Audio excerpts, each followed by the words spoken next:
بے کا شمار تاریخ کی اہم ترین شخصیات میں ہوتا ہے، جن کی اولاد نے تقریباً 7 صدیوں تک 3 براعظموں پر حکومت کی۔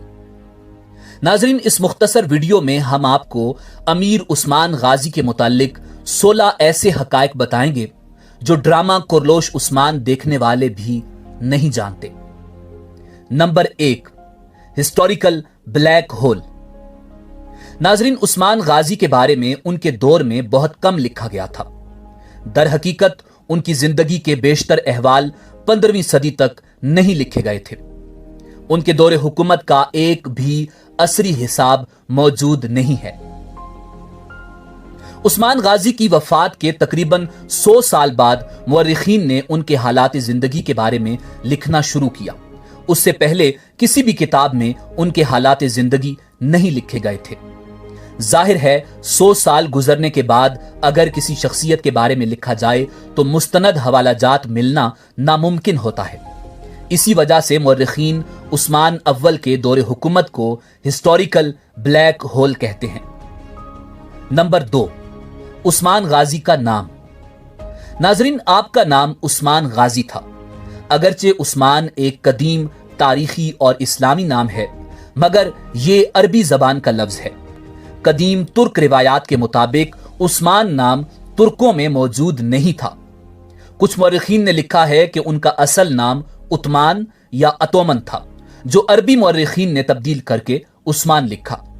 اسی طرح انگریز تاریخ دانوں نے سلطنت عثمانیہ کو اوٹومن امپائر لکھا۔ اور غازی بھی ایک عربی اصطلاح ہے۔ شہید کا لفظ قدیم تاریخ اسلام میں اکثر ملتا ہے، مگر غازی جدید اصطلاح ہے۔ نمبر 3، کارا۔ عثمان غازی کو عرف عام میں کارا کہتے تھے، یعنی عثمان غازی عرف کارا۔ ناظرین، ترک روایات میں بہادر شخص کو بھی کارا کہتے ہیں، مگر لفظی معنی کے لحاظ سے سیاہ رنگت والے شخص کو کارا کہا جاتا ہے، یعنی کالا۔ یہ بات تو عیاں ہے کہ آپ ایک بہادر شہسوار تھے، مگر اس بات پر بھی کچھ مورخین کا اتفاق ہے کہ عثمان غازی کی رنگت سیاہ یا سانولی تھی، اسی وجہ سے آپ کو کارا کہا جاتا تھا۔ کارا آج بھی ترکی میں کئی لوگوں کے نام کے ساتھ لکھا جاتا ہے، جیسا کہ ڈرامہ کورلوش عثمان میں احمد الب کا کردار ادا کرنے والے بچے کا نام اوغوز کارا ہے۔ اس بچے کی رنگت سے آپ اس بات کا اندازہ لگا سکتے ہیں کہ عثمان غازی کی رنگت بھی ایسی ہی ہوگی، اسی لیے ان کو بھی کارا کہا جاتا تھا۔ نمبر 4، سکے۔ عثمان غازی کے دادا سلیمان شاہ اور والد ارطغرل غازی کے متعلق تاریخ میں بہت کم معلومات ملتی ہیں، مگر عثمان غازی کے دور حکومت کی معلومات اور ان کے دور میں استعمال ہونے والے سکے آج بھی موجود ہیں، اور ان سکوں کی وجہ سے ہی مورخین کو ارطغرل غازی اور سلیمان شاہ کے بارے میں پتہ چلا۔ نمبر 5، سوغوت۔ ناظرین، کیونکہ ارطغرل غازی کو سلجوق سلطنت کی طرف سے جدید ترکی میں موجود سوغوت شہر میں تعینات کیا گیا تھا، اس لیے وہاں ہی ان کی بیوی حلیمہ سلطان کے بطن سے عثمان غازی کی پیدائش ہوئی۔ عثمان غازی کی جائے پیدائش کی وجہ سے سوغوت کو خلافت عثمانیہ کا پہلا دارالحکومت بھی مانا جاتا ہے۔ سن 1280 میں جب ارطغرل غازی کی وفات ہوئی تو عثمان غازی کو صرف سوغوت کا علاقہ ہی وراثت میں ملا، مگر سلطنت عثمانیہ 1299 میں قائم ہوئی، یعنی عثمان غازی نے سلطنت عثمانیہ کے قیام کے لیے تقریباً 20 سال محنت کی۔ نمبر 6، حملہ کرنا۔ ناظرین، آپ نے کورلوش عثمان میں عثمان غازی کو کئی سلطنتوں پر حملہ آور ہوتے دیکھا ہوگا، مگر مورخین کے مطابق زیادہ تر علاقے عثمان غازی کی ترقی پذیر سلطنت کو دیکھ کر خود سلطنت عثمانیہ میں شامل ہوئے تھے، اور عثمان غازی ہمسایہ ممالک پر حملہ نہیں کرتے تھے، بلکہ باہمی مشاورت اور تعلقات سے وہ خود شامل ہو جاتے تھے۔ اگر کوئی خلافت عثمانیہ اور اسلام کے خلاف اقدام کرتا تو عثمان غازی حملہ آور ہو جاتے۔ نمبر 7، مورخین کا اختلاف۔ ناظرین، تاریخ کی تمام کتابوں میں سلطنت عثمانیہ کی سادہ وضاحت کہیں بھی نہیں ملتی۔ ایک ایک بات پر مورخین کے درمیان اختلاف ملتا ہے۔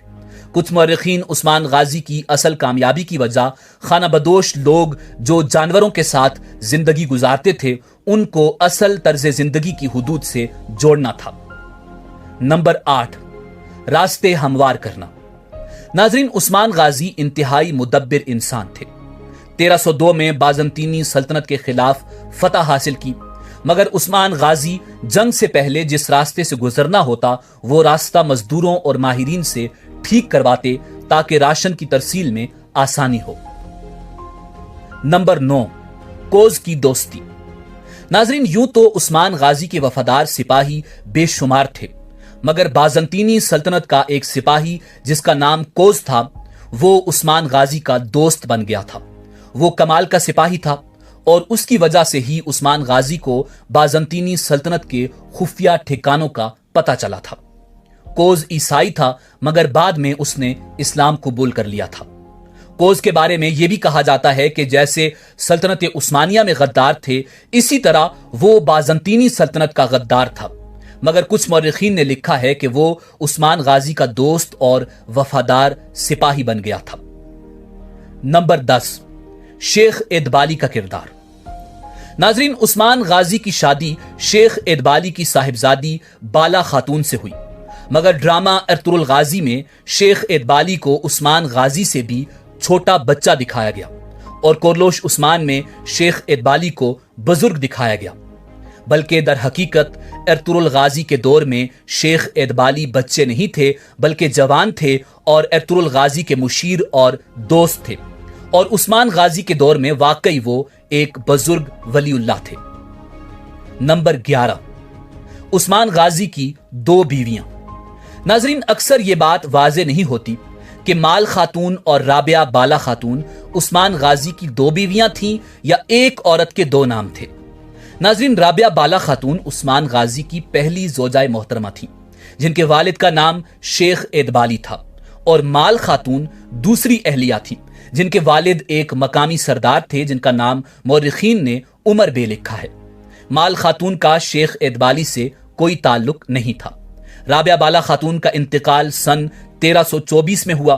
ان کی قبر عثمان غازی کی قبر کے ساتھ نہیں ہے بلکہ ان کو ان کے والد شیخ ادبالی کے مزار کے پاس دفن کیا گیا، جس سے یہ بات واضح ہوتی ہے کہ وہ شیخ ادبالی کی صاحبزادی تھی۔ نمبر 12، عثمان بے کے 2 بیٹے۔ ناظرین، عثمان غازی کے پہلے 2 بیٹے جن میں سے ایک کا نام اور خان اور دوسرے کا نام علاء الدین تھا، مگر یہ بات واضح نہیں کہ ان میں رابعہ بالا خاتون کا بیٹا کون تھا اور مال خاتون کا بیٹا کون تھا، مگر زیادہ تر مورخین متفق ہیں کہ رابعہ بالا خاتون کا بیٹا شہزادہ علاء الدین تھا اور مال خاتون کا بیٹا غازی اور خان تھا۔ دونوں بھائیوں میں بے حد محبت تھی اور خان غازی سلطان بن گئے اور اپنے بھائی علاء الدین کو اپنا وزیر اعظم اور مشیر بنا لیا۔ ان کی باہمی محبت اور بھائی چارے کی وجہ سے دونوں بھائی سوغوت میں ایک ہی مقام پر دفن ہیں۔ نمبر 13، عثمان غازی کی وفات۔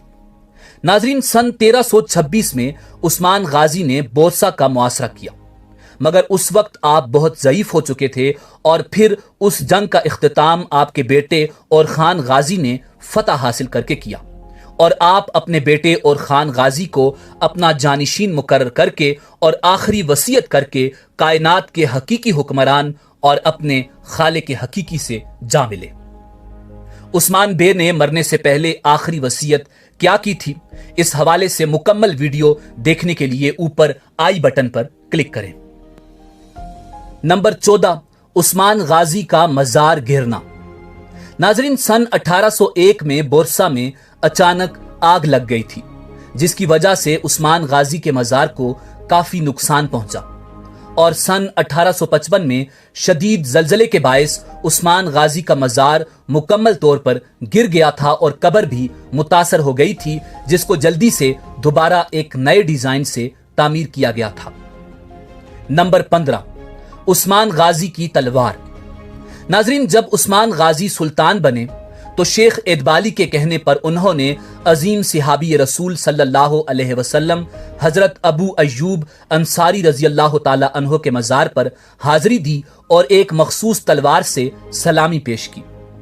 یہ رسم عثمان غازی نے شروع کی اور سلطنت عثمانیہ کے تمام سلاطین کرتے رہے، اور آج بھی عثمان غازی کی وہ تلوار توپ کاپی محل استنبول ترکی میں محفوظ ہے۔ نمبر 16، سگے چچا کا قتل۔ ناظرین، عثمان غازی نے اپنے سگے چچا دوندار بے کو خود قتل کیا تھا۔ تمام مورخین اس بات پر متفق ہیں۔ اگر ڈرامہ کورلوش عثمان میں وہ واقعہ دکھایا جاتا تو عثمان غازی کے کردار پر اثر پڑتا، مگر در حقیقت تاریخ سلطنت عثمانیہ کی تمام کتابوں میں لکھا ہے کہ دوندار بے سپاہیوں میں مایوسی پھیلاتا تھا اور ان کو کمزور کرتا تھا۔ اس نے خفیہ طور پر اپنا ایک گروہ بنا لیا تھا۔ جب عثمان غازی کو پتا چلا تو انہوں نے اپنے سگے چچا دوندار بے کو بغاوت کے جرم میں قتل کر دیا۔